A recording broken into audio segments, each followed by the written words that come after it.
Hare Krishna devotees, எல்லாருக்கும் வணக்கங்கள். இன்னைக்கு நம்ம சாப்டர் 5 பார்க்க போறோம். 18 டேஸ் பகவத்கீதை கிளாஸ் லெவல் 1ல. இந்த சாப்டரோட பேர் என்ன அப்படின்னு பார்த்தோம்னா கர்மயோகம், கிருஷ்ண உணர்வில் செயல்கள். நம்ம பார்த்துட்டு இருக்கிறது எல்லாமே கர்மயோகா. ஃபர்ஸ்ட் 6 சாப்டர்ஸ் கர்மயோகாவை பத்தி தான் நம்மளுக்கு பகவான் உபதேசம் கொடுக்குறாங்க. அதுல ஒண்ணா பார்த்துட்டு வரோம். 3rd சாப்டர்ல கர்மயோகாவே என்ன, அப்படி என்ன மாதிரி செயல்கள் செய்யணும் அப்படின்றத பார்த்தோம்.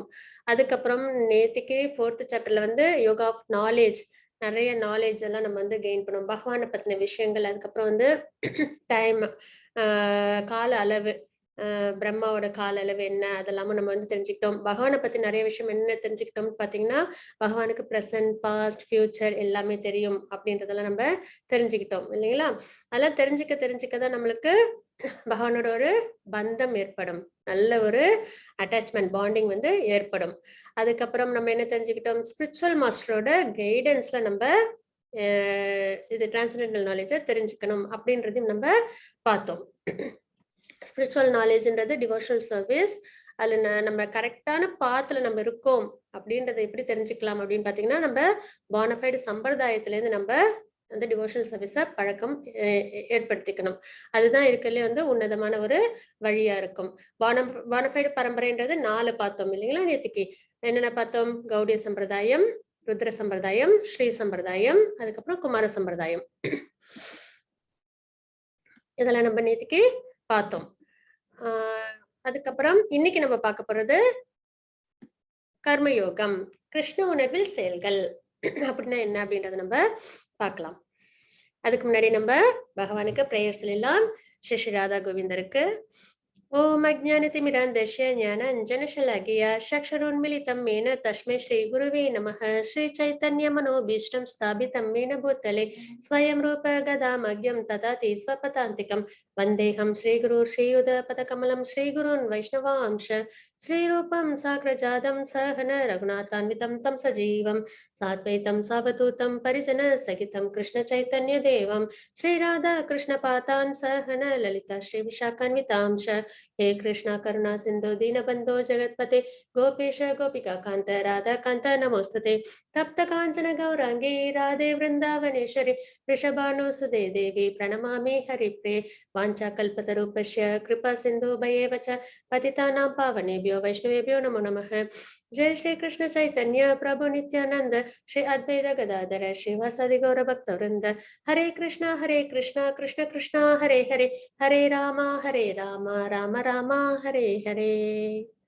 ओम नमो भगवते वासुदेवाय, ओम नमो भगवते वासुदेवाय, ओम नमो भगवते वासुदेवाय. ஹரே கிருஷ்ண டிவோட்டீஸ், இன்னைக்கு நம்ம 5th சாப்டர் பார்க்க போறோம். அதுல என்னென்ன அப்படின்றத போக போக நம்ம பார்த்துடலாம். ஹரே கிருஷ்ண லலிதா மாதாஜி, பிரணாம். हरे कृष्ण माता जी, प्रणाम. பிரணாம் மாதாஜி. 5.1 படிக்கிட்டா? அவசியம் மாதாஜி, படிச்சு கொடுங்க. ஓம் ஸ்ரீ பரமாத்மனே நமः. அத பஞ்சமோ அத்தியாயः. அர்ஜுன உவாச்ச சந்நியாசம் கர்மணாம் கிருஷ்ண புனர்யோகம் ச சம்சசி யச்ரேயேதயோரேகம் தன்மே ப்ரூஹி சுநிஷ்சிதம்.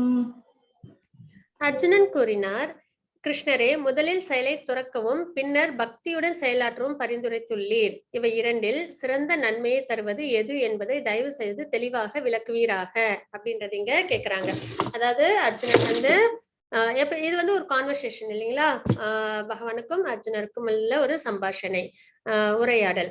அப்படின்னும் போது எப்பயுமே நம்ம குரு கிட்ட நம்ம முடிஞ்ச வரைக்கும் நிறைய கேள்விகளை கேட்டுக்கிட்டே இருக்கணும். கேள்விகளை கேட்கும் போது நமக்கு என்ன ஆகும், நமக்கு தெளிவு ஏற்படும் இல்லைங்களா. ஏன்னா குரு, நேத்து நம்ம இது 4th சாப்டர்ல பார்த்தோம், அவங்க self realised person, they know the absolute truth அப்படின்றத பார்த்தோம் இல்லைங்களா.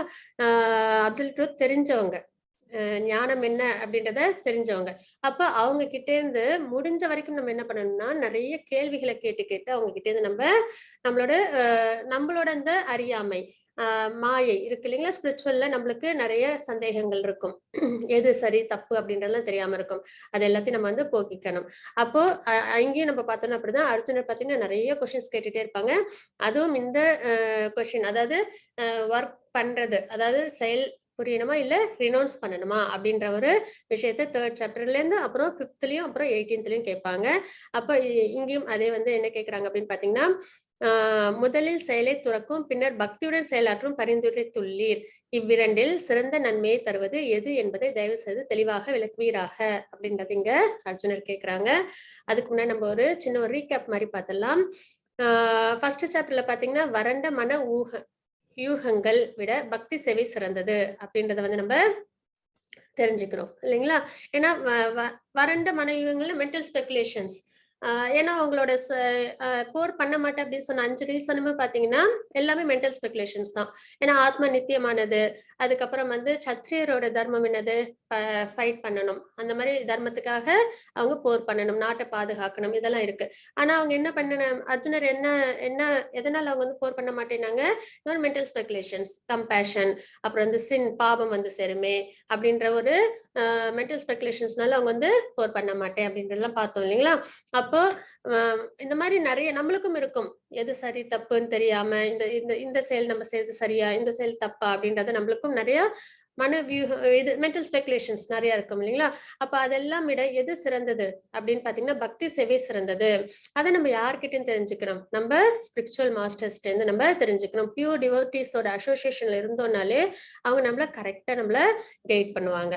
அதுக்கப்புறம் 2வது அத்தியாயத்துல என்ன பார்த்தோம் அப்படின்னு பாத்தீங்கன்னா 11 - 30 ஸ்லோகம் வரைக்கும் கிருஷ்ணர் வந்து விவரித்த ஆத்மாவின் அறிவு, ஆத்ம ஞானம். ஃபர்ஸ்ட் இது தெரிஞ்சுக்கிட்டோம்னா தான் அடுத்ததெல்லாம் நம்மளுக்கு ஈஸியா அண்டர்ஸ்டாண்ட் பண்ணிக்க முடியும். அதனாலதான் ஃபர்ஸ்ட் உடல் அல்ல, இது வந்து என்னது ஆத்மா அப்படின்றத நம்ம வந்து தெரிஞ்சுக்கிறோம். we are not this body, ஆத்மா தான் நம்ம எட்டர்னல். ஏன்னா இது அழியக்கூடியது, இந்த உடல் அப்படின்றது அழியக்கூடியது. எது நித்தியமானது? ஆத்மா தான். நம்ம எத்தனை பிறவி எடுத்தாலும் இந்த ஆத்மா தான் அழியாம இருக்கே தவிர இந்த உடல் வந்து என்னது, அழியக்கூடியது. அப்ப இந்த உடலுக்கான விஷயங்களை தான் நம்ம ஒரு பிறவிலையும் செய்யறோம். சென்ஸ் கிராட்டிபிகேஷன் பாத்தீங்கன்னா இந்த உடலுக்கு என்ன தேவையோ அதையே தான் நம்ம வந்து நிறைய நம்ம சாட்டிஸ்ஃபை பண்ணிக்கிட்டே இருப்போமே தவிர ஆத்மாவை பத்தி, நித்தியமான ஆத்மா அதை பத்தி நம்ம நிறைய வந்து யோசிக்கிறதோ இல்ல அதுக்கு என்ன தேவை அப்படின்றதோ நம்ம வந்து யோசிக்கிறது இல்லை இல்லைங்களா? அப்ப அந்த ஆத்ம ஞானத்தை நம்ம தெரிஞ்சுக்கும் பொழுதுதான் அழியாத ஆத்மாவுக்கு என்ன தேவை அப்படின்றத தெரிஞ்சுக்கிட்டு அதுக்குரிய வழிகள்ல நம்ம ப்ராக்ரஸ் ஆகுறதா இருக்கலே சிறந்த விஷயம். அப்போ கிருஷ்ணர் என்ன பண்ணாங்க? கிருஷ்ணர் விவரித்த ஆத்மாவின் அறிவு, அது எதுல இருந்து எது வரைக்கும் பார்த்தோம்? 11 to 30. என்னைக்கு நம்ம ஆத்மாவை பத்தி யோசிக்க ஆரம்பிக்கிறோமோ ஆட்டோமேட்டிக்கா இந்த மெட்டீரியல், இந்த கிராஸ் பாடி, அழியக்கூடிய உடம்பு இது, அதுக்கு அதே மாதிரி நம்ம இதுக்காக கொடுக்குற சென்ஸ் என்ஜாய்மெண்ட்ஸ், சென்ஸ் கிராட்டிபிகேஷன் பாத்தீங்கன்னா எதுவுமே வந்து நிரந்தரமானதாவே இருக்காது. எல்லாமே வந்து ஒரு ஸ்டார்டிங் பாயிண்ட் என்னன்னா எண்டிங் பாயிண்ட். இப்ப நம்ம நல்லா சாப்பிடணும்னு நினைச்சா கூட நம்ம நல்லா உட்காந்து நல்லா சுவையான சாப்பாடு சாப்பிடுறோம். அப்ப கூட மதியம் கண்டினியூஸா நம்மளால சாப்பிட்டுட்டே இருக்க முடியுமா? கிடையாது.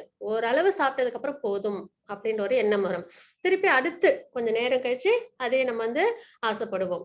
அப்போ அன்லிமிட்டெட் ஆசை, எவ்வளவு நாள் வேணாலும் நம்மளுக்கு வந்து அதை வந்து சாட்டிஸ்ஃபை பண்ணிக்கிட்டே இருக்கணும், பிடிச்ச உணவு எடுத்துக்கிட்டே இருப்போம். ஆனா அதை கண்டினியூஸா இருக்கிறோம்னா இல்ல, அதுக்கும் ஒரு ஆரம்ப முடிவு இருக்கு. எல்லா விஷயமும் இப்ப பாத்தீங்கன்னா மெட்டீரியல் வேல்ல அப்படிதான் இருக்கும். இந்த உடம்புக்காக நம்ம செய்யற எல்லா விஷயமும் அன்லிமிட்டடான ஆசைகளா இருக்கும். அதுக்கப்புறம் அதுக்கு வந்து ஆரம்பமும் முடிவும் இருக்கும். ஆனா ஆத்மான்றது எட்டர்னல், நித்தியமானது. அதோட சந்தோஷம்ன்றது பிளிஸ்னஸ், பரமானந்தம். அதுக்கு எப்ப சந்தோஷம் கிடைக்கும் அப்படின்னு பாத்தீங்கன்னா பகவானுக்கு பக்தி செய்யும் போது அது சந்தோஷப்படுது. என்னைக்கு நம்ம இந்த நாலேஜ் நம்ம ஸ்ட்ராங்கா பிலீவ் பண்ணி அதை நம்ம வாழ்க்கையில கடைபிடிக்க ஆரம்பிக்கிறோமோ அப்போ இந்த டெம்பரவரியான மெட்டீரியல் என்ஜாய்மெண்ட்ஸ் நம்மளுக்கு அந்த அளவுக்கு தாக்கத்தை கொடுக்காது. அப்ப நம்ம தெரிஞ்சுக்கிறது என்னது? செகண்ட் சாப்டர்ல இருந்து 11 to 30 ஸ்லோகா வரைக்கும் ஆத்மாவின் அறிவை பத்தி பகவான் நமக்கு விளக்கம் கொடுக்குறாங்க. ஏன்னா நம்ம நிறைய இல்யூஷன்ல என்ன பண்றோம்னா இந்த உடம்பை மட்டும்தான் நம்ம யோசிக்கிறோம். இதுக்கு என்ன தேவை, இதுக்கான விஷயங்கள் பத்தி தான் நம்ம நிறைய யோசிக்கிறோம். ஆத்மான்றது ஒண்ணு இருக்கு, அதுக்கு என்ன தேவை அப்படின்றத நம்ம நிறைய யோசிக்காம விட்டுறோம் இல்லைங்களா? அதுதான் வந்து நம்மளோட மாயை அப்படின்றது. அதுல நம்ம வெளியில வந்துடணும். அதுக்கப்புறம் 31 to 37 வரைக்கும் பரிந்துரைக்கப்பட்ட கடமை விளக்கப்பட்டுள்ளது. ஒருத்தவங்களுக்கும் ஒரு பிரிஸ்கிரைப் டியூட்டி அப்படின்றது இருக்கு. அப்போ அந்த பிரிஸ்கிரைப் டியூட்டியை வந்து நம்ம என்ன பண்ணணும்? அவசியம் செய்யணும். என்னைக்குமே செயல் செய்யாம அப்படியே லேசியா இருக்கிறது உகந்தது கிடையாது.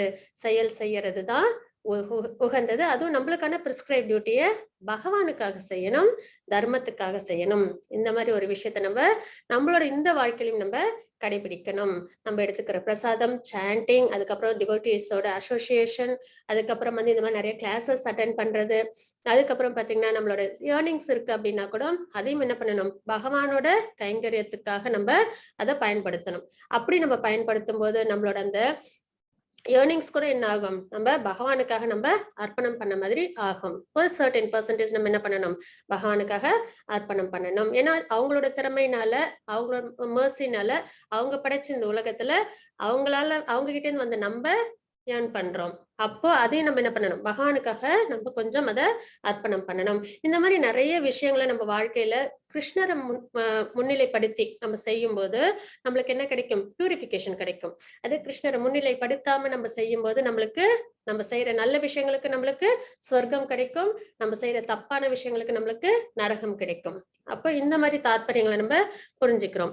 அப்ப இங்க என்ன தெரிஞ்சுக்கிறோம் அப்படின்னு பாத்தீங்கன்னா, பரிந்துரைக்கப்பட்ட கடமை விளக்கப்பட்டுள்ளது. இப்ப அர்ஜுனரை பொறுத்த வரைக்கும் அவங்க என்ன பண்ணணும், சத்திரியன்ற பட்சத்துல அவங்க போர் பண்ண மாட்டேன்னு சொல்லக்கூடாது, அவங்க போர் பண்ணணும், பகவானுக்காக பண்ணணும், தர்மத்துக்காக பண்ணணும் அப்படின்றத நம்ம அங்க தெரிஞ்சுக்கிட்டோம். அதுக்கப்புறம் 42ல இருந்து 45 வரைக்கும் பழ செயல்பாடுகள் காரணமாக ஆத்மாவின் சிக்கல். இது அதான் பழ செயல்பாடுகள் அப்படின்னும் போது ஃப்ரூட்டிவ் ரிசல்ட்ஸை எதிர்பார்த்து நம்ம செய்யற விஷயங்கள்.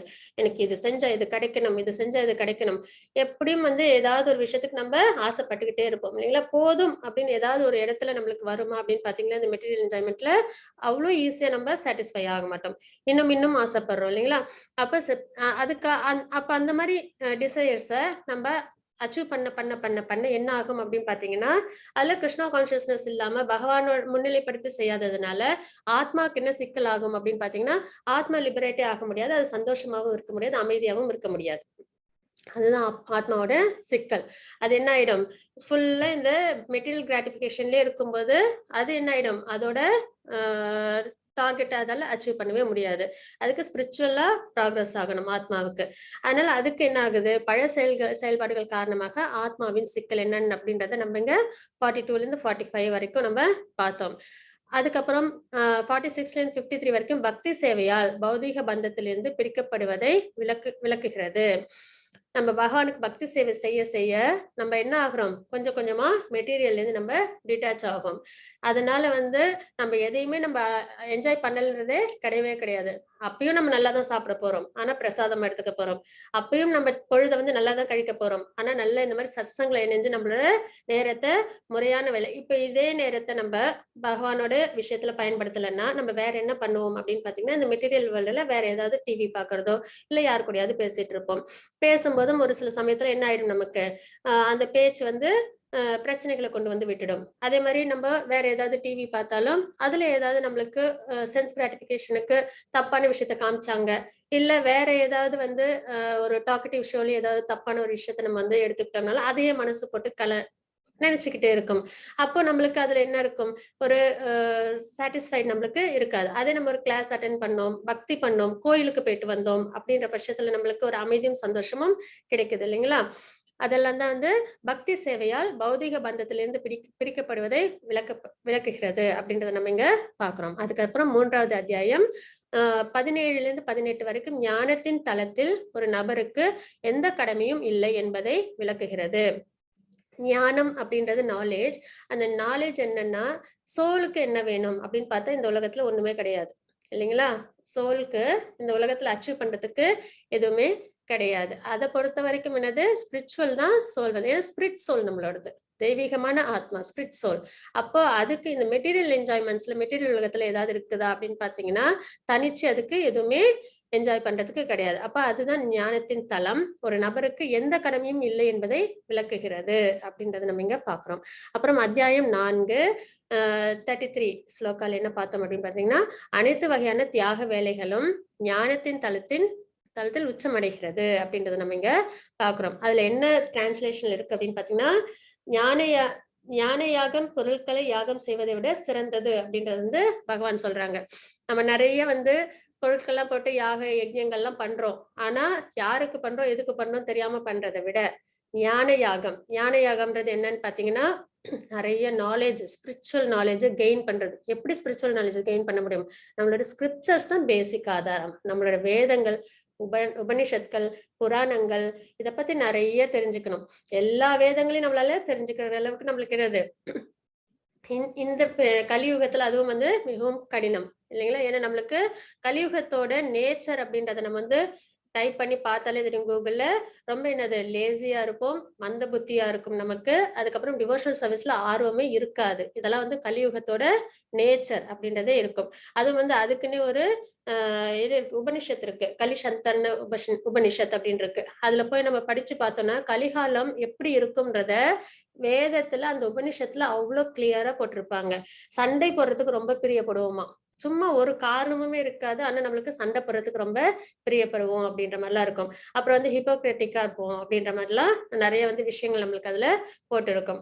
அப்ப நம்ம நினைக்கிறோம், நம்ம இப்ப பார்க்க ஓ கலிகாலம் இவ்வளவு மோசமா இருக்கு அப்படின்னு நம்ம நினைப்போம். ஆனா இதோட நேச்சர் எப்படி இருக்கும் அப்படின்றத கலிசந்தர்ஷ்ண உபனிஷத் அப்படின்றதுல விளக்கம் நம்மளுக்கு கொடுத்திருப்பாங்க. எல்லாமே நம்மளோட சந்தேகங்கள் எல்லாத்துக்குமே நம்மளோட வேதத்துல என்ன இருக்கு, விடைகள் இருக்கு. ஆனா நம்ம அதை தெரிஞ்சுக்காம நம்ம என்ன பண்ணிட்டு இருக்கோம், நம்ம வேற எங்கேயோ வேற ஏதோ விஷயத்தெல்லாம் தேடிட்டு இருக்கோம். அதனாலதான் நம்மளுக்கு விடை தெரியாம நம்ம நிறைய ஸ்பெகுலேஷன்ஸ்க்கு அடிமையாயிடுறோம். சரிங்களா? அப்போ ஞானம் தான் என்னது, வளர்த்துக்கணும். அதுதான் வந்து இருக்கலே சிறந்தது அப்படின்றத 33 ஸ்லோகால நம்ம பாக்குறோம். அதுக்கப்புறம் நாலாவது அத்தியாயத்தின் கடைசி வசனத்தில் கிருஷ்ணர் மீண்டும் அர்ஜுனரிடம் எழுந்து போரிட சொன்னார். இதனால் அர்ஜுனனுக்கு குழப்பம் அடைகிறது. அதாவது எதுல அப்படின்னு பாத்தீங்கன்னா, அதாவது ஒர்க் வந்து விடணுமா, ரெனௌன்ஸ் பண்ணணுமா, இல்ல சண்டை போடணுமா அப்படின்றத வந்து மறுபடியும் உங்களுக்கு குழப்பம் ஏற்படுது அப்படின்றத நம்ம இங்க பாக்குறோம். ஏன்னா ஞானம் சிறந்தது அப்படின்னு சொல்றாங்க இல்லைங்களா?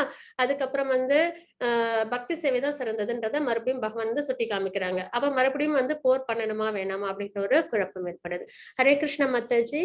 5.2 ஸ்ரீ பகவானுவாச்ச சந்நியாச கர்மயோகஸ்ச நிஸ்ரேயஸ்கராவுபௌ தயோஸ்து கர்ம சந்நியாசாத் கர்மயோகோ விசிஷ்யதே. புருஷோத்தமராகிய முழுமுதற் கடவுள் பதிலுரைத்தார், செயலை துரத்தல், பக்தியுடன் செயல்படுதல் இரண்டுமே முக்திக்கு ஏற்றதாகும். ஆனால் இவ்விரண்டில் செயலை துறப்பதை விட பக்தி தொண்டில் ஈடுபடுவது சிறந்தது அப்படின்றத நம்ம இங்க பாக்குறோம். அதாவது செயலை துறந்து நம்ம வந்து தியானத்துல ஈடுபடுறோம் அப்படின்னா அதுவும் வந்து என்னது, லிபரேஷன் கொடுக்கும். ஆனா அதை விட எது சிறந்தது அப்படின்னு பார்த்தா செயல் செய்யறதுதான் சிறந்தது அப்படின்றது இங்க பகவான் வந்து விளக்கம் கொடுக்குறாங்க. இது பாத்தீங்கன்னா இந்த ஒரு ஸ்டோரியில இருந்து நம்ம தெரிஞ்சுக்கலாம். 2 ஸ்டோரி இருக்கு. ஒண்ணு வந்து எப்படி கர்மயோகம் பண்ணணும், கிருஷ்ணா கான்சியஸ்னஸ்ல இருக்கணும் அப்படின்றது. இன்னொன்னு வந்து எப்படி வந்து நம்ம வந்து சாதாரணமா ஃப்ரூட்டிவ் ரிசல்ட்ஸ் எதிர்பார்த்து பண்ற கர்மத்தினால என்ன ரிசல்ட் கிடைக்குது அப்படின்றதுக்கு. இங்க பாத்தீங்க அப்படின்னா நிருக மகாராஜா ஸ்டோரி இது.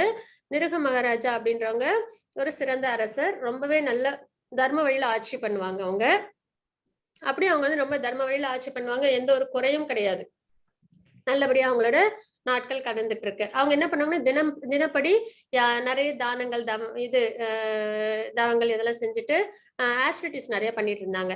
அப்போ தினப்படி பண்ணும்போது அவங்க ஒரு நாள் என்ன பண்ணாங்க அப்படின்னு பாத்தீங்கன்னா, ஒரு பிராமணருக்கு பசுமாடு வந்து அவங்க வந்து தானமா கொடுத்தாங்க. அதுவும் நல்ல அலங்காரம் எல்லாம் பண்ணி அழகா அந்த மாடையும் அதுக்கப்புறம் பசுமாடையும் அப்புறம் அந்த இதையும் செல்வங்களையும் கொஞ்சம் பொருள் அதாவது இந்த பொற்காசுகள் அப்படிலாம் இருக்கு இல்லைங்களா, அதெல்லாம் அவங்க கொடுத்தாங்க. பிராமணரும் வாங்கிட்டு போயிட்டாங்க. அப்போ இந்த பொதுவா நம்ம வளர்க்குற பெட் அனிமல்ஸ் என்ன பண்ணும்னா, நாள் முடிஞ்ச இரவு வரும்போது என்ன பண்ணும்னா, அது எங்க யார் வளர்த்தாங்களோ அவங்க வீட்டுக்கே திரும்பி வந்துடும் இல்லைங்களா, ஆட்டோமேட்டிக்கா அது வந்துடும். அதே மாதிரி பிராமணர் வாங்கிட்டு போன பசுமாடு என்ன பண்ணிடுச்சு அப்படின்னா, இரவானதும் அது நேரம் கிங்டம்க்கே திரும்பி வந்துருச்சு, நிருக மகாராஜோட அரண்மனைக்கே திரும்பி வந்துருச்சு. அப்போ அடுத்த நாள் வந்து பிராமணர் பார்த்துட்டு பசுவை காணன உடனே என்ன பண்ணாங்க, நிருக மகாராஜ் கிட்ட போய் கம்ப்ளைண்ட் பண்ணலான்னு போனப்போ பார்த்தா வழியில இன்னொரு பிராமணர் அதே மாடை வந்து எடுத்துக்கிட்டு போனாங்க, அதே பசுவை. அப்போ என்ன ஆச்சு, இவங்க உடனே பார்த்துட்டு நிருக மகாராஜா கிட்ட போய் கம்ப்ளைண்ட் பண்ணாங்க, இந்த மாதிரி எனக்கு கொடுத்த தானமா கொடுத்த பசுவை வந்து இன்னொருத்தவங்க எடுத்துட்டு போறாங்க அப்படின்னு சொன்ன உடனே சரி பரவாயில்ல, நான் வந்து உங்களுக்கு வேற பசுவும் நிறைய செல்வங்களும் கொடுக்குறேன், நிறைய பசுவும் தரேன் அப்படின்றாங்க. அதுக்கு வந்து பிராமணர் வந்து ஒத்துக்கல. இல்ல, எனக்கு நீங்க நேத்துக்கு கொடுத்த அதே தானமே போதும் அப்படின்றாங்க. சரி அப்ப அந்த பிராமணரை கூப்பிட்டுட்டு வாங்க அப்படின்னு சொல்றாங்க. உடனே அவங்க கிட்ட சொல்றாங்க, நான் இன்னைக்கு உங்களுக்கு கொடுத்த தானத்தை இவங்களுக்கு கொடுத்துருங்க. நான் உங்களுக்கு வேற நிறைய பசுக்களும் நிறைய செல்வங்களும் கொடுக்குறேன் அப்படின்றாங்க. இல்ல இல்ல எனக்கு இன்னைக்கு நீங்க கொடுத்த தானமே போதும் அப்படின்னு வந்து அவங்களும் வந்து அந்த பசுவே வேணும் அப்படின்றாங்க. அந்த காலத்துல வந்து எப்பயுமே வந்து ஒரு எல்லாத்துலயும் வந்து ஒரு போதும்ன்ற மனம் இருக்கும். எவ்வளவு கிடைச்சதோ அதை வச்சு சந்தோஷப்பட்டுப்பாங்க. நிறைய ஆசைப்பட மாட்டாங்க இல்லைங்களா? அப்போ 2 பேருமே ஒத்துக்கல. எனக்கு வந்து இந்த பசுவே போதும், இந்த பசு தான் வேணும்னு சண்டை போட்டுக்கிறாங்க. சண்டை போடல, அவங்கவங்களோட பாயிண்ட்ஸ்ல ஸ்ட்ராங்கா இருக்காங்க. அப்போ என்ன ஆகுது உடனே 2 பேருமே வந்து வேணான்னு சொல்லிட்டு பசு வந்து மகாராஜா கிட்டே குடுத்துட்டு அவங்கவங்க போயிடுறாங்க. அப்புறம் மறுபடியும் மகாராஜாவும் அத வந்து திருப்பி அ அவங்களோட லைஃப்ல அவங்களோட ரொட்டீனா அவங்க நெறைய புண்ணிய காரியங்கள்லாம் பண்ணிட்டு, யாக யஜ்ஞங்கள்லாம் பண்ணிட்டு அவங்க வாழ்க்கைய அவங்க வாழ்றாங்க. அப்போ இறப்பு வருது. இறப்பு வரும்போது யமராஜர் வராங்க. வந்த உடனே என்ன சொல்றாங்கன்னா, "நீங்க நெறைய நல்ல விஷயங்கள் செஞ்சீங்க. ஆனா ஒரே ஒரு சின்ன தவறு தெரியாம பண்ணிட்டீங்க" அப்படின்றாங்க. என்ன அப்படின்ன உடனே, இந்த மாரி நீங்க வந்து ஒரே 2 பிராமணருக்கு ஒரே பசுவ தானமா குடுத்துருக்கீங்க அப்படின்றாங்க. உடனே ஆமா அது தெரியாம நடந்துருச்சு அப்படின்னோடனே, அதுக்கான தண்டனை நீங்க ஏத்துக்கிறீங்களா? இல்ல நீங்க செஞ்ச நல்ல நல்ல புண்ணிய காரியங்களுக்கான சந்தோஷங்கள நீங்க அ ஏத்துக்க போறீங்களா? அப்படின்ன உடனே நிருக மகாராஜா சொல்றாங்க, இல்ல நான் வந்து ஃபர்ஸ்ட் என்னோட தண்டனைய அனுபவிச்சுடுறேன் அப்படின்னு சொல்றாங்க. உடனே வந்து அவங்களுக்கு வந்து இது வந்து திரேதா யுகத்தோட கடைசியில நடக்குது. அப்போ வந்து அ நிருக மகாராஜா என்ன பண்றாங்கன்னா, அவங்க செஞ்ச தப்புக்காக அவங்க ஒரு பெரிய பல்லியா வந்து தண்ணி இல்லாத கிணத்துல வந்து அவங்க வந்து இருக்கிறாங்க. அதுக்கப்புறம் அப்போ அவங்க கேட்கறாங்க, எனக்கு எப்ப இதுலேருந்து பாவ விமோசனம் கிடைக்கும்? இந்த தண்டனையிலேருந்து நான் எப்ப வந்து வெளியில வருவேன்னும்போது, துவாபர யுகத்துல கிருஷ்ணர் வந்து அவதாரம் பண்ணும்போது, உங்களுக்கு வந்து இதுலேருந்து இந்த கஷ்டத்துலேருந்து நீங்க வெளியில வருவீங்க அப்படின்னு சொல்றாங்க. உடனே உடனே சரின்னு சொல்லிட்டு அதோட அவங்களும் வந்து தண்ணி இல்லாத கிணத்துல யுகம் முழுக்க இருக்காங்க. இருந்ததுக்கு அப்புறம் துவாபர யுக கடைசியில கிருஷ்ணர் வந்து அவதாரம் பண்ணும்போது, அவங்களோட குழந்தைங்கலாம் அங்க விளையாண்டுட்டு இருக்காங்க. அவங்க விளையாண்ட பொருள் வந்து அந்த கிணத்துக்குள்ளார விழுந்துருது. அத எடுக்கிறதுக்காக அவங்க வந்து பார்க்கும்போது, அங்க பெரிய பல்லி இருந்தத பார்த்ததும், அவங்க வந்து அத வந்து வெளியில எடுக்க ட்ரை பண்றாங்க. ஆனா அவங்களால முடியல. உடனே அவங்க கிருஷ்ணர்ட்ட போயி சொல்றாங்க. இந்த மாரி வந்து ஒரு பெரிய பல்லி இருக்கு கிணத்துலன்னு. பகவானுக்கு தான் எல்லாமே தெரியும் இல்லைங்களா? Present, past, future. உடனே நேரா வந்து என்ன பண்றாங்க, அந்த பல்லிய வந்து தொடுறாங்க. தொட்ட உடனே அது ஒரு உருவம் எடுக்குது. தெய்வீக உருவம் எடுக்குது. எடுத்த உடனே இருந்தாலும் எல்லாருக்கும் தெரியணும்ன்றதுக்காக, யாரு அப்படின்னு கேட்கறாங்க. நிருக மகாராஜும் அவங்களோட ஸ்டோரிய அவங்க சொல்றாங்க. அதுக்கப்புறம் என்ன ஆகுது அப்படின்னு பார்த்தீங்கன்னா, அவங்க வந்து அவங்களோட அவங்களுக்கு எப்பயுமே பகவானோட ஸ்பரிசம் பட்டுச்சுனால அவங்களுக்கு முக்தி தான். அது டீமனா இருந்தாலுமே அப்படிதான் இல்லைங்களா? நெறைய கிருஷ்ணா இது அ ஸ்டோரீஸ்ல நம்ம பார்த்திருப்போம். டீமன்ஸ்லாம் கூட பகவான வந்து கொல்லணும்னு தான் போவாங்க. ஆனா பகவானால வதம் பண்ணப்படுறவங்க எல்லாருக்குமே லிபரேஷன் தான் அவசியம் கிடைக்கும். அப்ப இவங்களுக்கும் அதே மாரி தான் வந்து தாத்பரியத்துல ஆனாலும் அவங்க செஞ்ச அந்த ஒரு நல்ல காரியங்கள்லாம் இருக்கு இல்லைங்களா? அதுக்கான சொர்க்க பலனையும் அவங்க வந்து சொர்க்கத்துல அனுபவிச்சுட்டு, அதுக்கப்புறம் அவங்க லிபரேட் ஆகுறாங்க. இதுதான் வந்து நிருக மகாராஜாவோட ஸ்டோரி. இன்னொன்னு வந்து அம்பரீஷ் மகாராஜரோட ஸ்டோரி. அவங்களும் பாத்தீங்கன்னா ரொம்ப நல்ல அம்பரீஷ் மகாராஜ்ன்றவங்க ஒரு பியூர் டிவோட்டி வரிசையில பாத்தீங்கன்னா பிரகலாத் மகாராஜ், அம்பரீஷ் மகாராஜ், அப்புறம் வந்து ஆதிசேஷர், இந்த மாதிரி நாரத முனிவர், அந்த மாதிரி நிறைய பேர் வந்து நம்ம சொல்லிக்கிட்டே போலாம். அதுல பாத்தீங்கன்னா அம்பரீஷ் மகாராஜ் ஒரு பியூர் டிவோட்டி. அவங்களும் வந்து ஒரு சிறந்த அரசர். சரிங்களா? யாருமே வந்து தனியா தவம் பண்ணிட்டு இருக்கிறாங்க, டிவோஷனல் சர்வீஸ் பண்றாங்கன்றதே கணக்கு வராது. எல்லாருமே அவங்களோட பிரிஸ்கிரைப் டியூட்டிய பண்ணிக்கிட்டே அவங்க என்ன பண்றாங்க, டிவோஷனல் சர்வீஸ்ல ஈடுபடுறாங்க. இததான் நம்மளும் நம்ம வாழ்க்கையில கடைபிடிக்கணும். அப்படின்ற பட்சத்துல அம்பரீஷ் மகாராஜ் வந்து 9 டைப்ஸ் ஆஃப் பக்தி யோகம்ல நம்ம அதை தெரிஞ்சுக்கலாம். அந்த 9 டைப்ஸ் ஆஃப் பக்தியும் என்ன பண்ணுவாங்கன்னா அவங்க வாழ்க்கையில அவங்க கடைபிடிப்பாங்க. அதுக்கப்புறம் அவங்களோட அவயங்கள் கண்ணு, காது, மூக்கு, வாய் இது எல்லாம் இருக்கு இல்லைங்களா? இது எல்லாத்தையும் அவங்க என்ன பண்ணுவாங்க, பகவானோட டிவோஷனல் சர்வீஸ்ல அவங்க பயன்படுத்துவாங்க. நம்மளும் அதே மாதிரிதான் பண்ணணும். அப்போ என்ன ஆகும் அப்படின்னு பாத்தீங்கன்னா, கால்கள் வந்து கோயில வலம் வர்றது, கைகள் வந்து அர்ச்சனைகள்லாம் செய்யறது, கண்கள் வந்து பகவானோட திருவுருவத்தை பாக்குறது, நம்மளோட பேச்சு திறன் வந்து பகவானோட நாமத்தை சொல்றதுக்காகவும், பகவானோட பிரசாதத்தை எடுத்துக்கிறதுக்காகவும், அதுக்கப்புறம் பாத்தீங்கன்னா காதை வந்து பகவானோட கதைகள், லீலைகள், குணங்கள் இதெல்லாம் பத்தி கேட்கறதுக்காகவும், எவ்வளவு தடவை வேணாலும் கேட்டுக்கிட்டே இருக்கணும். அது நம்ம மனசுல ஆழமா பதிற வரைக்கும் கேட்டுக்கிட்டே இருந்தாதான் அது நம்ம கிட்டே இருந்து அந்த நேச்சர் அது வந்து டிவோட்டியா நம்மள மாத்தி நம்மள வந்து பக்தியில ஈடுபட வைக்கும். அப்ப அந்த அளவுக்கு வந்து அம்பரீஷ் மகாராஜ் வந்து என்ன பண்றாங்க, எல்லாமே வந்து பகவானுக்காகவே டெடிகேட்டடா அவங்க லைஃப் அவங்க வாழ்றாங்க. அப்போ அவங்க என்ன பண்ணாங்கன்னா ஒரு தடவை ஏகாதசி ஃபாஸ்டிங் இருக்கிறாங்க. அப்போ அந்த ஏகாதசி ஃபாஸ்டிங் இருக்கும்போது அடுத்த நாள் காலையில் துவாதேசி அப்ப அவங்க என்ன பண்ணணும்னா ஃபாஸ்டிங் வந்து நிறைவு பண்ணணும். ஃபாஸ்டிங் வந்து முடிக்கணும். அப்போ துர்வாச முனி அவங்களோட அரண்மனைக்கு வராங்க. வந்த உடனே வந்து அம்பரீஷ் மகாராஜுக்கு ரொம்பவே சந்தோஷம். எப்பயுமே வந்து வீட்டுக்கு விருந்தாளிகள் வந்தா நம்ம வந்து அவங்கள என்ன பண்ணணும், நல்லபடியா உபசரிக்கணும். அப்போ இவங்க அம்பரீஷ் மகாராஜ் தனியா ஃபாஸ்டிங் முடிக்காம ஒரு முனிவரும் வந்து வந்திருக்காங்க அரண்மனைக்கு. அவங்களோட சேர்ந்து ஃபாஸ்டிங் வந்து முடிக்கிறோம் அப்படின்றதுல அவங்களுக்கு ரொம்பவுமே சந்தோஷமாயிடுது. உடனே அவங்க என்ன பண்றாங்க, அவங்கள நல்லபடியா அவங்கள வரவேற்று அவங்களுக்கு உபச்சாரம் எல்லாம் பண்றாங்க. அதுக்கப்புறம் துர்வாச முனி சொல்றாங்க, நான் போய் குளிச்சுட்டு வந்துடுறேன் ஆத்துல, நீ அது வரைக்கும் வெயிட் பண்ணணும்னே சரின்றாங்க அம்பரீஷ் மகாராஜும். போனவங்க வரவே இல்லை. அந்த துவாதசி டைம் வந்து முடியிற இடம் வருது. உடனே வந்து அம்பரீஷ் மகாராஜுக்கு என்ன செய்யறதுன்னு தெரியல. ஏன்னா ஃபாஸ்டிங் முடிக்கணும், அப்பதான் அது பலனளிக்கும். சரின்னு சொல்லிட்டு அவங்களோட குரு கிட்டையும் அப்புறம் அங்க உள்ள அமைச்சர்கள் கிட்டையும் கேக்குறாங்க என்ன பண்ணலாம் அப்படின்னு. உடனே அவங்க சொன்னாங்க, வீட்டுக்கு கெஸ்ட் வந்தாலும் அவங்களை விட்டுட்டு சாப்பிடதான் கூடாது, தீர்த்தம் எடுத்துக்கலாம். அதனால நீங்க வந்து தீர்த்தம் எடுத்துக்கோங்க, துளசி தீர்த்தம் எடுத்துக்கோங்க, அதுவும் ஃபாஸ்டிங் முடிச்சதுக்கான அர்த்தம் தான் அப்படின்னு சொல்லி சொல்றாங்க. ஆனா அம்பரீஷ் மகாராஜும் தீர்த்தம் எடுத்துக்கிறாங்க. அது வந்து துர்வாச முனிவருக்கு தெரிஞ்சு போயிடுது. ஏன்னா அவங்க சிறந்த யோகி இல்லைங்களா, அவங்களுக்கு எல்லாம் நிறைய மிஸ்டிக் பவர் இருக்கும். அதை வச்சு அவங்க அதை தெரிஞ்சுக்கிறாங்க. தெரிஞ்ச உடனே துர்வாச முனிவருக்கு கோபம் வந்துடுது. கோபம் வந்த உடனே அவங்களோட தலையில இருந்து ஒரு முடியை எடுத்து கீழே போட்ட உடனே அது பெரிய டீமனா மாறுது. மாறின உடனே அது வந்து அம்பரீஷ் மகாராஜ கொல்ல போகுது. அப்ப வந்து அம்பரீஷ் மகாராஜ் பயப்படவே இல்லை. நான் செஞ்ச தப்புக்கு இது சரியான தண்டனை தான் அப்படின்னு சொல்லிட்டு எப்பயுமே டிவோட்டிஸ் வந்து எப்பயுமே எதுக்கும் வந்து அப்போஸ் பண்ண மாட்டாங்க. எதா இருந்தாலும் பகவானோட எண்ணத்துல நடக்குது அப்படின்றத அப்படியே அக்செப்ட் பண்ணிப்பாங்க. அதே மாதிரி அவங்களும் வந்து அக்செப்ட் பண்ணிக்கிறாங்க. அப்ப பார்த்தா சுதர்சனம் வருது. சுதர்சனம் வந்து அந்த டீமனை கில் பண்ணிடுது. அதுக்கப்புறம் வந்து துர்வாச முனி வரையும் துரத்திக்கிட்டு போகுது. துர்வாச முனி எல்லார்ட்டையும் போய் காப்பாத்துங்க காப்பாத்துங்கன்னு வந்து கேக்குறாங்க. யாராலையும் முடியல. பிரம்மர் கிட்ட இந்திரன் கிட்ட போறாங்க. இந்திரனாலையும் முடியல. பிரம்மர் கிட்ட போறாங்க.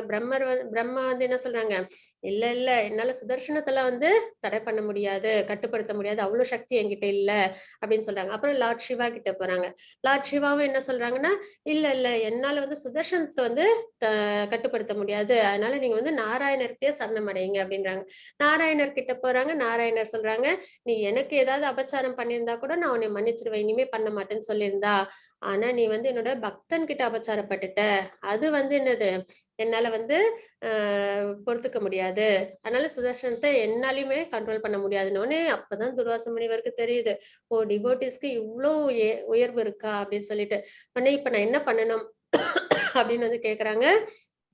நீ யாருகிட்ட வந்து அபச்சாரப்பட்டி அவங்க கிட்டயே மன்னிப்பு கேளு அப்படின்னு சொல்லி சொல்லுவாங்க. உடனே நேரா துர்வாச முனி வந்து அம்பரீஷ் மகாராஜோட காலில் விழுவாங்க, என்ன மன்னிச்சிருங்கன்னு சொல்லி.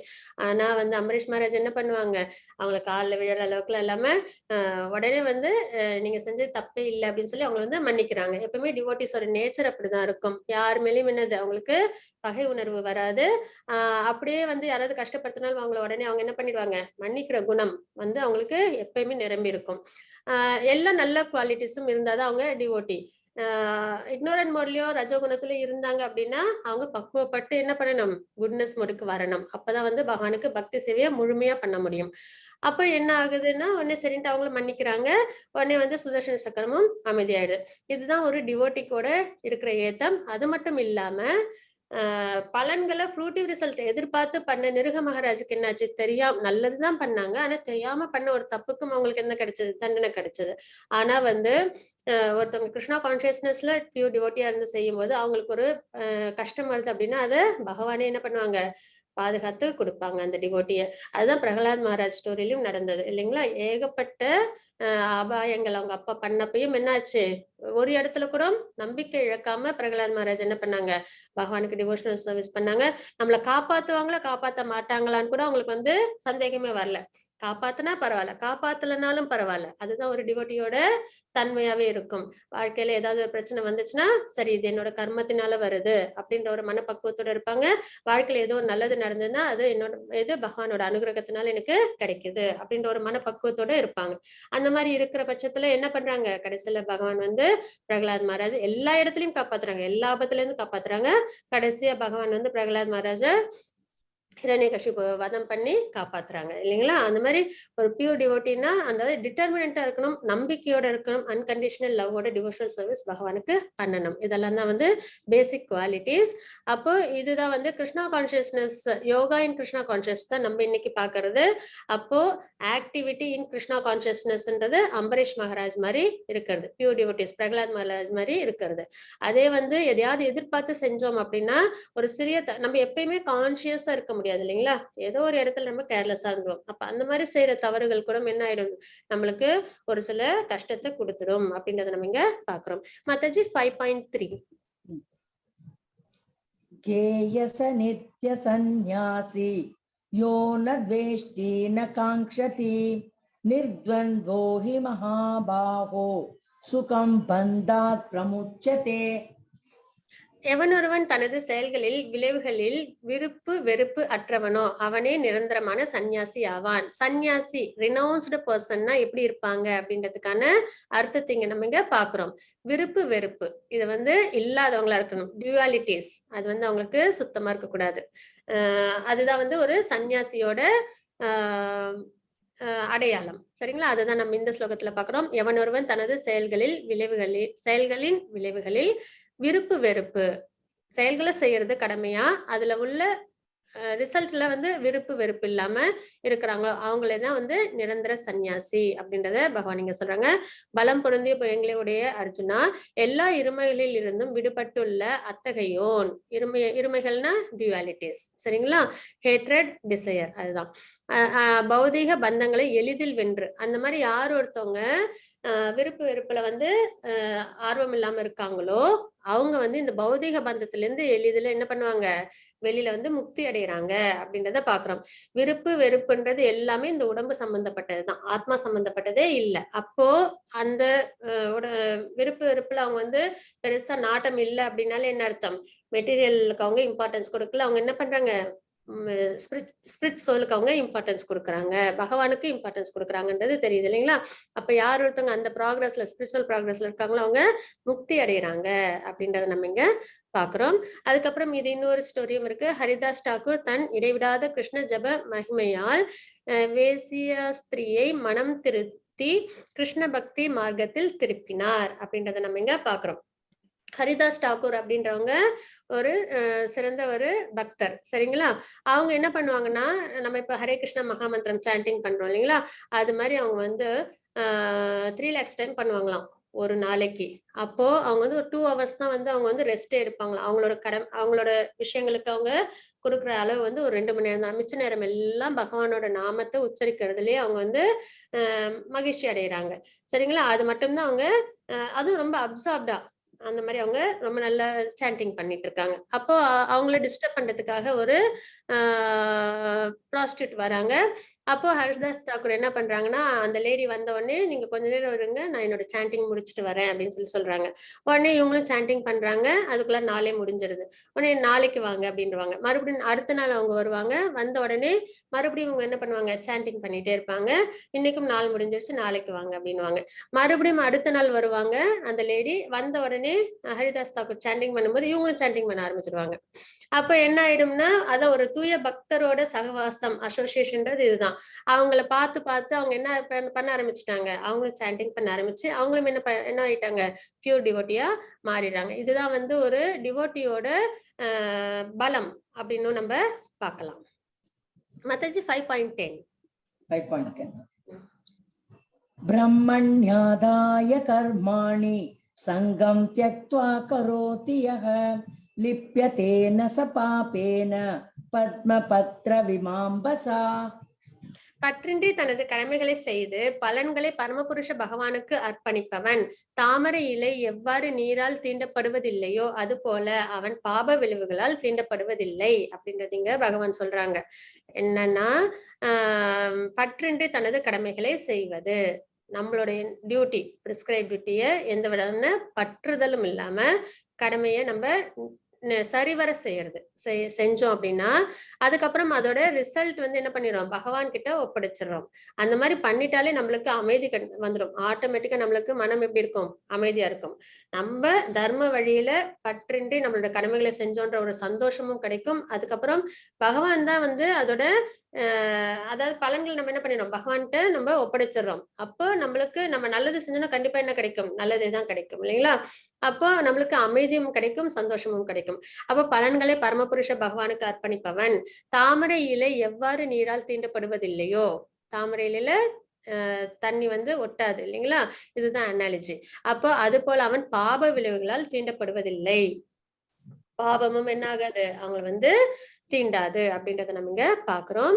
பிரபுபாதாவோட லைஃபுமே என்னது, அதுக்கு ஒரு சிறந்த ஒரு முன்மாதிரி. மாதாஜி 5.18 வித்யா வினய சம்பன்னே பிராமணே கவிஹஸ்தினி சுனி செய்வ ஸ்வபாகேச்ச பண்டிதா சமதர்ஷினஹ. அடக்கமுள்ள பண்டிதர்கள் தங்களது உண்மை ஞானத்தின் வாயிலாக கற்றறிந்த தன்னடக்கமுள்ள பிராமணன் பசு, யானை, நாய், நாயை தின்பவன் என அனைவரையும் சமநோக்கில் காண்கின்றான். பண்டிதா சமதர்ஷன, அதாவது அடக்கமுள்ள பண்டிதர்கள் தங்களது உண்மை ஞானத்தின் வாயிலாக, என்ன அந்த உண்மை ஞானம் அப்படின்னு பார்த்தோம்னா, எல்லார்கிட்டையும் யார் இருக்காங்க, பரமாத்மா இருக்காங்க. சோல், சூப்பர் சோல் ரெண்டுமே வந்து, ஒரு சோல் உருவாச்சு அப்படின்னாலே அந்த இடத்துல சூப்பர் சோலும் இருக்கும். அது ரெண்டுமே இணைப்பிரியாம தான் எப்பயுமே இருக்கும். ஆனா நம்ம தான் என்ன பண்றது இல்ல, சோலையும் வந்து யோசிக்கிறதுல சூப்பர் சோல் இருக்காங்க அப்படின்றது நம்ம யோசிக்காம என்ன பண்ணிடுறோம், மாயையினால நம்ம வேற விஷயங்களை நம்ம நம்ம ஸ்கேட்டர்ட் ஆயிடும். சரிங்களா? அப்போ உண்மையான ஞானத்தின் வாயிலாக பண்டிதர்கள் யார் ஒருத்தவங்க செல்ஃப் ரியலைஸ்டு சோலா இருக்காங்களோ, உண்மையான அப்சல்யூட் ட்ரூத் பத்தின நாலேஜ் எல்லாம் தெரியுதோ, அவங்க என்ன பண்ணுவாங்க அப்படின்னு பாத்தீங்கன்னா எல்லார்கிட்டயுமே சமமா பழகுவாங்க. ஏன் அப்படின்னு பார்த்தோம்னா எல்லார்கிட்டயுமே பரமாத்மா இருக்காங்க அப்படின்றத அவங்களால உணர முடியும். அதுல நம்பிக்கையும் அவங்களுக்கு இருக்கும். அதுதான். அப்ப எய்தாப்புல வந்து யாராவது நின்னாங்கன்னா அவங்கள வந்து அவங்களோட நேச்சர், அவங்களோட குணங்கள், அது அவங்களோட ஆக்டிவிட்டிஸ் அதெல்லாம் அவங்களுக்கு தெரியாது. அவங்களுக்குள்ள இருக்கிற பரமாத்மாவை அவங்க பார்ப்பாங்க. அப்போ பரமாத்மாவை பார்க்கும்போது ஆட்டோமேட்டிக்கா நம்ம பகவானை பார்த்தா என்ன பண்ணுவோம், மரியாதை கொடுப்போம், அன்பை காமிப்போம் இல்லைங்களா? அப்போ எல்லார்கிட்டையும் பரமாத்மாவை பார்க்கும்போது அவங்க என்ன பண்ணுவாங்க, மரியாதை கொடுப்பாங்க, அன்பை கொடுப்பாங்க. அப்போ ஒரு கற்றறிந்த பண்டிதர் எப்படி இருப்பாங்க அப்படின்னு பாத்தீங்கன்னா, உண்மையான ஞானத்தின் வாயிலாக கற்றறிந்த தன்னடக்கமுள்ள பிராமணன் பசு, யானை, நாய், நாயை தின்பவன் என அனைவரையும் சமநோக்கில் காண்கின்றார் அப்படின்றத நம்ம இங்க பாக்குறோம். அது மனிதர்களை மட்டும் இல்ல, எல்லா உயிர்களையுமே அவங்க எப்படி பார்ப்பாங்க, சமமாதான் பார்ப்பாங்க. விலங்குகளா இருக்கட்டும், பறவைகளா இருக்கட்டும், எல்லார்கிட்டயும் என்ன இருக்கு, சோல், சூப்பர் சோல் ரெண்டுமே இருக்கு.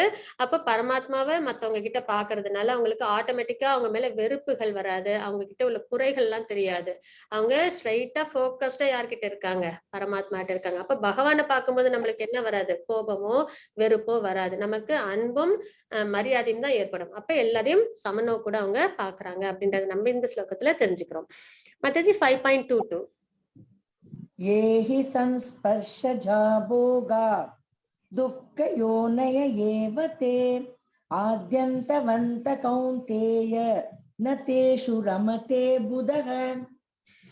ஜட புலன்களின் தொடர்பினால் இதான் நம்ம சாப்டர் 2லயும் பார்த்தோம். புலன் பொருட்கள்ல ஏற்படுற பந்தத்தினால நம்மளுக்கு என்ன ஆகுது, நம்மளுக்கு லஸ்ட் வருது அப்படின்றதெல்லாம் பார்த்தோம் இல்லைங்களா? அதே மாதிரி 3rd சாப்டர்லயும் லஸ்ட் தான் நம்மளோட எனிமி அப்படின்றத பார்த்தோம். அப்ப ஜட புலன்களின் தொடர்பினால் வரும் இன்ப துன்பங்களுக்கு காரணமாக இருப்பதால், அதுதான் வந்து காரணம். இப்ப இங்க இந்த பிக்சர்ல கூட பாத்தீங்கன்னா மீன் போய் மாட்டிக்குது. எப்படி, எதனால, அதுக்கு ஃபுட் இருக்கு, அதை சாப்பிடணும் அப்படின்ற ஆசைனால. அதே மாதிரி இந்த தேனி என்ன பண்ணுது, பூவை நோக்கி போகுது இல்லைங்களா? அதனால அப்புறம் என்ன ஆயிடுது, அது அங்க போய் சென்ஸ் என்ஜாய்மெண்ட் நல்லா தேன் குடிக்கும் போது என்ன ஆயிடுது, ஈவினிங் ஆனதும் பூ மூடிடும் அப்படின்றது கூட தெரியாம அதுக்குள்ளேயே இருக்கும். அப்புறம் பூ மூடினதுக்கு அப்புறம் அதால வெளியில வர முடியாம என்ன ஆயிடுது, அது இறந்து போயிடுது. அதே மாதிரி இந்த பூச்சும் பாத்தீங்கன்னா என்ன பண்ணும், வெளிச்சத்தை நோக்கி போய் அதுவும் என்ன பண்ணிடுது, அதோட உயிரை இழந்துருது இல்லைங்களா? இந்த மாதிரி எல்லாமே வந்து சென்சஸ் அந்த ஐம்புலன்கள் மேல உள்ள அந்த கிராட்டிபிகேஷன், அந்த பற்றுதல்னால என்ன ஆயிடுது, அவங்களுக்கு வந்து கஷ்டங்கள் ஏற்படுது அப்படின்றத நம்ம இங்க பாக்குறோம். ஜட புலன்களின் தொடர்பினால் வரும் இன்பம் துன்பங்களுக்கு காரணமாக இருப்பதால் அறிவுடையோன் அதில் பங்கு கொள்வதில்லை. குந்தியின் மகனே, இத்தகைய இன்பங்களுக்கு ஆரம்பமும் முடிவும் இருப்பதால், எப்பயுமே வந்து ஜட இது இன்பங்கள்ல பாத்தீங்கன்னா ஆரம்பமும் முடிவும் கண்டிப்பா இருக்கும். சரிங்களா? அது வந்து எப்பயுமே வந்து நமக்கு இன்பத்தையே கொடுக்கும் அப்படின்றது கிடையாது. அதுக்கு ஒரு ஸ்டார்ட் எண்ட் அப்படின்றது உண்டு. அப்ப இன்பங்களுக்கு ஆரம்பமும் முடிவும் இருப்பதால் அறிவுடையோன் அவற்றில் மகிழ்ச்சி அடைவதில்லை. ஏன்னா நம்மளோட சோல் எட்டர்னல். அப்ப நம்மளோட ஹாப்பினஸ் எட்டர்னலா இருக்கணும். எட்டர்னலா எதுல இருக்கும்? பகவான் கிட்ட இருக்கும்போதுதான் இருக்கும் அப்படின்றத ஒரு செல்ஃப் ரியலைஸ்டு பர்சனால புரிஞ்சுக்க முடியும். அந்த தாத்பரியம் இன்னும் தெரிஞ்சுக்காம இருக்கிறவங்க என்ன பண்ணிடுவாங்க, இந்த மாதிரி சென்ஸ் கிராட்டிபிகேஷன்ல இன்வால்வ் ஆகி அதுல என்ன பண்ணிடுவாங்க, இன்ப துன்பங்களை அடையிறாங்க அப்படின்றத நம்ம பாக்குறோம். மத்தஜி 5.23 शक्नोति हैव यसोढुं प्राक्शरीर विमोक्षणात् कामक्रोधोद्भवं वेगं सयुक्त ससुखी नरः. ஒருவனால் தனது தற்போதைய உடலை நீக்கும் முன்பு, இப்ப இருக்கிறோம், இப்ப ஒரு பிறவி எடுத்திருக்கோம் இல்லைங்களா, இந்த பிறவியிலே தற்போதைய உடலை நீக்கும் முன்பு ஜட புலன்களின் உந்துதல்களை பொறுத்து கொள்ளவும், நம்மளோட சென்சஸ் கொடுக்கிற அந்த ஒரு ஆசைகளை பொறுத்துக்கிறது, காமத்தையும் கோபத்தையும் கட்டுப்படுத்தவும் முடிந்தால் அவன் நன்கு நிலை பெற்றவன் ஆவான். இவ்வுலகிலேயே அவன் மகிழ்ச்சியுடன் இருப்பான். போய் லிபரேட் ஆனதுக்கு அப்புறம் நம்ம சந்தோஷமா இருக்க போறோம்ன்றது கிடையாது. யாரு ஒருத்தவங்க இந்த விஷயங்கள் எல்லாம் வந்து பொறுத்துக்கிறாங்களோ அப்ப அவங்க என்ன பண்றாங்க, இந்த உலகத்திலயும் அவங்க என்ன பண்றாங்க, சந்தோஷத்தோட அவங்களால இருக்க முடியும் அப்படின்றத நம்ம இந்த ஸ்லோகத்துல பாக்குறோம். அதுதான் இங்க சொல்லியிருக்காங்க, ஒருவனால் தனது தற்போதைய உடலை, அடுத்தது அப்படின்னு பார்க்காம இப்பவே முன்பு நீக்கும் முன்பு ஜட புலன்களின் உந்துதல்களை பொறுத்து கொள்ளவும் காமத்தையும் கோபத்தையும் கட்டுப்படுத்தவும் முடிந்தால் அவன் நன்கு நிலை பெற்றவன் ஆவான். இவ்வுலகிலேயே அவன் மகிழ்ச்சியுடன் இருப்பான். பக்தர்கள் வந்து எங்க இருந்தாலும் பக்தி தொண்டு தான் பண்ணணும்னு நினைப்பாங்க. அந்த பக்தி தொண்டுல அவங்களுக்கு அவ்வளவு ஒரு சந்தோஷம். அது வந்து கோலோகம் போய் வைகுண்டம் போய் தான் பண்ணணும், அது வரைக்கும் இங்க நம்ம என்ஜாய் பண்ணிக்கலாம் அப்படின்ற ஒரு எண்ணம்லாம் அவங்களுக்கு இருக்காது. எங்க இருந்தாலும் பகவானுக்கு பக்தி சேவை பண்றதுல அவங்களுக்கு ஒரு பரம சந்தோஷம் கிடைக்கும். அப்ப அவங்க வந்து என்ன பண்ண மாட்டாங்க, இந்த சென்ஸ் என்ஜாய்மெண்ட்ஸ்ல அவ்வளவா அவங்கள கவனத்தை திருப்ப மாட்டாங்க. அப்ப அந்த மாதிரி வந்து பகவானோட பக்தியில நம்ம சேவையில ஈடுபட்டா மட்டும்தான் நம்மளால என்ன பண்ண முடியும், இந்த டெம்பரவரியான நம்மளுக்கு இன்பத்தையும் துன்பத்தையும் தர சென்ஸ் என்ஜாய்மெண்ட்ஸ்ல நம்மளால விலகி இருக்க முடியும். இல்ல நான் வந்து பக்தியும் பண்ண மாட்டேன், இதுலயும் நான் வந்து இன்வால்வ் ஆக மாட்டேன்னா அது சாத்தியம் இல்லாத ஒண்ணு. ஏன்னா யாராலையும் என்ன பண்ண முடியாது, ஆசைப்படாமலோ சென்சஸ் சாட்டிஸ்ஃபை பண்ணாமலோ இருக்கவே முடியாது. மனம் வந்து அந்த அளவுக்கு என்னது கட்டுப்படுத்த முடியாத ஒரு விஷயம். அப்போ நம்ம என்ன பண்ணணும், நம்ம சேஃப் சைட்ல இருக்கணும். நம்மளுக்கு இந்த சைடு போனா ஆபத்து இருக்கு அப்படின்னா நம்ம என்ன பண்ணுவோம், சேஃபான சைடை நம்ம செலக்ட் பண்ணுவோம் இல்லைங்களா. அப்போ பக்தி சேவை பண்ணும்போது என்ன ஆயிடும், நம்மளோட புலன்களும் மனமும் நம்மளோட ஆசைகளும் என்ன பண்ணும், நல்ல வழியில இருக்கிறதுனால நம்மளுக்கு துன்பங்கள் ஏற்படுறதுக்கு வாய்ப்பு இருக்காது அப்படின்றத நம்ம தெரிஞ்சுக்கிறோம். மத்தஜி 5.29 भोक्तारं यज्ञ तपसां सर्वलोक महेश्वरं सुहृदं सर्वभूतानां ज्ञात्वा मां शान्तिं रुच्यति. நானே எல்லா யாகங்களையும் தவங்களையும் இறுதியில் அனுபவிப்பவன் என்றும் எல்லா லோகங்களையும் தேவர்களையும் கட்டுப்படுத்துபவன் என்றும் எல்லா உயிர்வாழிகளின் உற்ற நண்பன் என்றும் அறிந்து என்னை பற்றிய முழு உணர்வில் இருப்பவன் ஜட துயரங்களிலிருந்து விடுபட்டு அமைதி அடைகின்றான் அப்படின்றத பகவான் இங்க சொல்றாங்க. பகவானோட நேச்சர் பத்தி நம்ம தெரிஞ்சுக்கிறோம். யாகங்கள் யஜ்ஞங்கள் தவங்கள் எது செஞ்சாலும் அது கடைசியா யாருக்கு தான் போகும், பகவானுக்கு தான் போய் சேருது. சரிங்களா. அதுக்கப்புறம் அதனால அவங்கதான் சுப்ரீம் என்ஜாயர். அத நம்ம இங்க தெரிஞ்சுக்கிறோம். எல்லா லோகங்களையும் தேவர்களையும் கட்டுப்படுத்துபவர் என்று தெரிஞ்சுக்கிறோம் நம்ம. சரிங்களா. நிறைய உலகங்கள் இருக்கு, அதுல வந்து நிறைய என்னது தேவர்கள்லாம் இருக்கிறாங்க. அப்போ எல்லாரையும் உலகங்களை தேவர்களை, இப்ப சூரியன் காலையில வருது சாயந்தரம், எந்த ஒரு இடர்பாடுமே இருக்காது பாருங்க. காத்தடிக்கிறது நிக்கிறதோ இல்ல சூரியன் வராம இருக்கிறதோ கிடையாது. பகவானோட படைப்பு அப்படி ஒரு சிறிய தவறு கூட ஏற்படுறதுக்கு அதுல வாய்ப்பு கிடையாது. சரிங்களா. அப்படின்னும் போது எல்லாத்தையும் என்ன பண்றாங்க, யார் கண்ட்ரோல் பண்றாங்க, பகவான் தான். நம்ம தினப்படி பாக்குறோம், சூரியன் பாக்குறோம், உலகத்துல எல்லாம் இருக்கிறதெல்லாம் பாக்குறோம். எல்லாமே ஒரு கண்ட்ரோல்டா எல்லாமே கரெக்டா ப்ராப்பரா நடக்குது அப்படின்னா அதை கண்டிப்பா யாரோ ஒருத்தவங்க படைச்சிருக்காங்க, அதை மெயின்டைன் பண்றாங்கன்றது நம்மளுக்கு தெரிய வருது. ஏன்னா யாருமே படைக்காத ஒரு பொருள் வந்து இருக்கிறதுக்கு வாய்ப்பே இல்லை. அப்போ பகவான் படைச்சிருக்காங்க. அப்ப அந்த பகவான் யாருன்றத தெரிஞ்சுக்கும் போதுதான் நம்ம வேதத்தை தேடுறோம். வேதத்துல நம்மளுக்கு பகவான் யாருன்றத காட்டி கொடுக்குறாங்க. அப்போ அது யாருன்னு பாத்தீங்கன்னா பகவான் வந்து விஷ்ணு அப்படின்றத நம்மளால தெரிஞ்சுக்க முடியுது. அப்போ எல்லாத்தையும் படைச்சது பகவான் அப்படின்றத நம்மளால புரிஞ்சுக்கிற பட்சத்துல எல்லா யாகங்கள் யஜ்ஞங்கள் நம்ம எது செஞ்சாலும் அது கடைசியா யாருக்கு தான் போகும்? பகவானுக்கு தான் போகுது அப்படின்றத பாக்குறோம். லோகங்களையும் தேவர்களையும் கட்டுப்படுத்துவரும் அவரே, சுப்ரீம் கண்ட்ரோலர் அப்படின்றத நம்ம இந்த ஸ்லோகத்துல தெரிஞ்சுக்கிறோம். எல்லா உயிர்வாழிகளின் உற்ற நண்பன், எல்லாருக்குமே என்னது அவங்க நண்பன் அப்படின்றத நம்ம இதுதான் இங்க வந்து நம்ம புரிஞ்சுக்க வேண்டிய ஒரு முக்கியமான விஷயம். எல்லா உயிர் வாழிகளுக்கும் உற்ற நண்பன், எல்லாருக்குமே சமமா தான் எல்லாத்தையுமே கொடுத்திருக்காங்க. ஒருத்தவங்களுக்கு அதாவது வெறும் ஹியூமனை மட்டுமே இதுல கணக்கு கிடையாது. எல்லா லிவிங் என்டிட்டிக்குமே பகவான் தேவையான எல்லா பொருளையுமே கொடுத்திருக்காங்க இல்லைங்களா? இப்ப பாத்தீங்கன்னா எல்லா உயிரினத்துக்குமே அது அதுக்கு தேவையான நெசசிட்டி எல்லாமே கிடைக்கதான் செய்யுது. அது ஒண்ணு இப்ப யானையோ இல்ல வந்து ஒரு பேர்டை வந்து பிரயத்தனம் எல்லாம் பண்ணணும்னு அவசியம் இல்லை. அதுக்கான சாப்பாடு அதுக்கு பகவான் கொடுத்துட்டேதான் இருக்காங்க. ஆனா நம்ம மனிதர்கள் தான் நினைப்போம் இன்னும் சேர்த்து வைக்கணும், இன்னும் சேர்த்து வைக்கணும் அப்படின்றதெல்லாம் நம்ம மட்டும்தான் கால்குலேட் பண்ணுவோம். ஆனா இப்போ ஒரு மூட்டையில அரிசி கொண்டு போய் வச்சோம்னு வச்சுக்கோங்களேன், குருவி வந்தாலும் அது என்ன பண்ணும்? அதுக்கு தேவையானதுதான் எடுத்துட்டு போகும். அதே மாதிரி வேற உயிரினங்கள் ஏதாவது வந்தாலும் எறும்போ பூச்சோ வந்தா கூட அதுக்கு தேவையானதை மட்டும்தான் எடுத்துட்டு போகும். ஆனா மனிதன் மட்டும்தான் என்ன பண்ணுவாங்கன்னா மூட்டையோட எடுத்துட்டு வந்துருவாங்க. ஏன்னா இன்னும் அடுத்த நாளைக்கு வேணும், அடுத்த நாளைக்கு வேணும் அப்படின்னு சொல்ற ஒரு எண்ணம் அவங்களுக்கு மட்டும்தான் இருக்குமே தவிர உயிரினங்களுக்கு அந்த மாதிரி ஒரு எண்ணம் இருக்காது. அதுதான் வந்து என்னது நம்ம வந்து அந்த இடத்துல வந்து நம்ம சரி பண்ணிக்கணும் நம்மள. அப்போ எல்லா எல்லா உயிரினங்களுக்கும் முட்டை நண்பன் போது எல்லாத்துக்குமே தேவையானதை பகவான் வந்து கொடுக்கதான் போறாங்க அப்படின்ற அந்த ஒரு நம்பிக்கை இருந்ததுனாலே நம்மளுக்கு ஆட்டோமேட்டிக்கா என்ன ஆயிடாது, அந்த கிரீட்னஸ் நம்மளுக்கு வராது அப்படின்றது நம்ம புரிஞ்சுக்க முடியும். அப்போ உயிர்வாழிகளின் உற்ற நண்பன் என்று அறிந்து என்னை பற்றிய முழு உணர்வில் இருப்பவன், பகவானை பத்தின முழு உணர்வில் கிருஷ்ணா கான்சியஸ்னஸ்ல இருக்கிறவங்க ஜட துயரங்களிலிருந்து விடுபட்டு அமைதி அடைகின்றான். அமைதியான வாழ்க்கை அவங்களுக்கு இருக்கும் என்னைக்குமே அப்படின்றதுதான். எப்படியா இருந்தாலும் பேர்ட்ஸுக்கு கொடுக்குறாங்க தேவையானதை, அனிமல்ஸுக்கு தேவையானதெல்லாம் கொடுக்குறாங்க, நமக்கும் கொடுப்பாங்க இல்லைங்களா? நம்ம பிரயத்தனப்பட்டுதான் நம்ம அதை அடையிறோம்ன்றது நம்மளோட மாயை.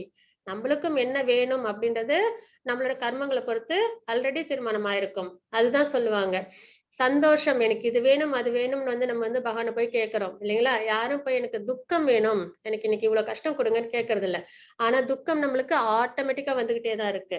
அதே மாதிரி நம்மளோட அது எதனால வருது? நம்மளோட கர்மாவினால வருது. அதே மாதிரிதான் நம்ம வந்து சுக்ருதி நல்லா பண்ணியிருந்தோம்னா சந்தோஷமும் நம்ம கேட்டுதான் வரணும் கிடையாது, நம்ம கேட்கலனாலும் அது நம்மளுக்கு வந்தே சேரும் அப்படின்ற ஒரு நம்பிக்கையும் நம்மளுக்கு வரும்.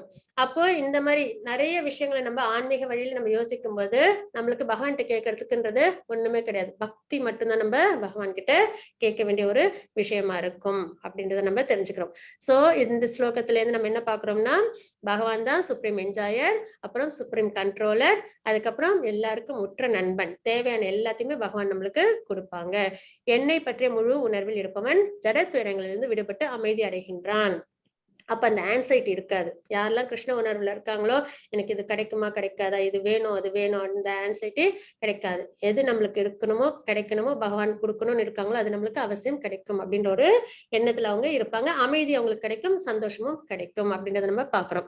சந்நியாச யோகா இதுல இப்ப 5வது அத்தியாயத்தின் சுருக்கத்துல என்ன பாக்குறோம் அப்படின்னு பாத்தீங்கன்னா மாதாஜி அவசியம் அவசியம் ஸ்ரீமத் பகவத்கீதாசு उपनिषत्सु ब्रह्म विद्यायां योग शास्त्रे श्री कृष्णार्जुन संवादे कर्म संन्यास योगो नाम पंचमो अध्यायः। सर्वं कृष्णार्पणमस्तु। हरे कृष्णा माताजी। माताजी थैंक यू माताजी। हरे कृष्णा। இந்த 5வது அத்தியாயத்தின் சுருக்கம் என்ன அப்படின்றத பார்க்கலாம். சந்நியாசம் அல்லது கர்மயோகா ரினவுன்ஸ் பண்ணணுமா இல்ல என்னோட பிரிஸ்கிரைப் டியூட்டியை பண்ணணுமா அப்படின்றத அர்ஜுனர் கேட்பாங்க. எக்ஸ்ரேய அப்படின்ற வார்த்தையின் மூலியமா நம்ம தெரிஞ்சுக்கலாம். கர்மயோகா சந்நியாசம் இது ரெண்டுல எது சிறந்ததுன்னா கர்மயோகா தான் சிறந்தது அப்படின்றத பகவான் வந்து சொல்றாங்க. ஏன்னா சந்நியாசம் அப்படின்றதுல வந்து என்னது பிரிஸ்கிரைப் டியூட்டியை நம்ம செய்ய மாட்டோம்.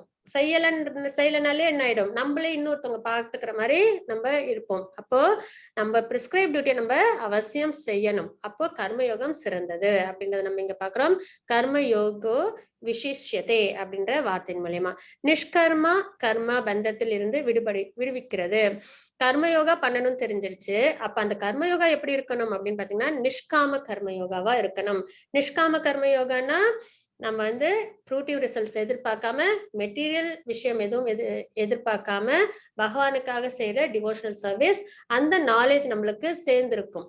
என்னன்னா நிஷ்காம கர்ம யோகானா மெட்டீரியல் டிசைர்ஸ் எதுவும் இருக்காது. பிளஸ் நாலேஜ், என்ன நாலேஜ்னா நம்ம பகவானுக்காக நம்ம செயல்களை செய்யணும் அப்படின்ற நாலேஜும் சேர்ந்து நம்ம பகவானுக்கான பக்தி தொண்டை செய்யறோம் இல்லைங்களா, அதுதான் நிஷ்காம கர்மயோகா. அப்ப அது மாதிரி பண்ணும்போது கர்ம பந்தத்துல இருந்து நம்ம செய்யற செயல்கள்னால கிடைக்கிற பலன்கள்ல இருந்து நம்மள அது என்ன பண்ணும், விடுவிக்கும் அப்படின்றத நம்ம பாக்குறோம். ஏன்னா நம்ம செய்யற செயல்களுக்கு பலன் இருந்ததுன்னா நல்ல செயலுக்கு நம்ம நன்மைகள் அனுபவிக்கணும், கெட்ட செயல்களுக்கு நம்ம தண்டனைகள் அனுபவிக்கணும். அப்ப இந்த ரெண்டுத்துல இருந்து நம்ம விடுபடணும் அப்படின்னா ஒரே மார்க்கம் நிஷ்காம கர்ம யோகா தான். பகவானுக்காக ஒரு செயல்கள் நம்ம செய்யணும் அப்படின்றத பாக்குறோம். குர்வன் அபின லிப்யதே அப்படின்ற ஸ்லோகத்தின் மூலமா நம்ம தெரிஞ்சுக்கலாம். கிருஷ்ணர் மீது கவனம் செலுத்துவதன் மூலம் விடுதலை. அப்போ கிருஷ்ணா கான்சியஸ்னஸ்ல நம்ம இருக்கும்போது என்ன ஆயிடுது, நம்மளுக்கு இந்த மெட்டீரியல் பாண்டேஜ் நம்மளுக்கு விட்டு போயிடும். அதுக்கப்புறம் இன்னொரு விஷயம் என்ன அப்படின்னு பாத்தீங்கன்னா நம்மளுக்கு அமைதியும் நித்தியமான சந்தோஷமும் நம்ம வாழ்க்கையில நிலைச்சிருக்கும். அதைதான் நம்ம இங்க தெரிஞ்சுக்கிறோம். அது எதன் மூலியமா அப்படின்னு பாத்தீங்கன்னா ஞாத்வா மாம் சாந்தி ருச்சதி, அமைதி கிடைக்கும் அப்படின்றத நம்ம இங்க பாக்குறோம். சரிங்களா. வாஞ்சாகல்பதருபஸ்ய கிருபா சிந்து பையவச்ச பதிதானாம் பாவனேபியோ வைஷ்ணவேபியோ நமோ நமः. அனந்த கோடி வைஷ்ணவ விந்திக்கு ஜெய். ஷிலா பிரபாத் கி ஜெய். ஹரே கிருஷ்ணா. தேங்க்யூ.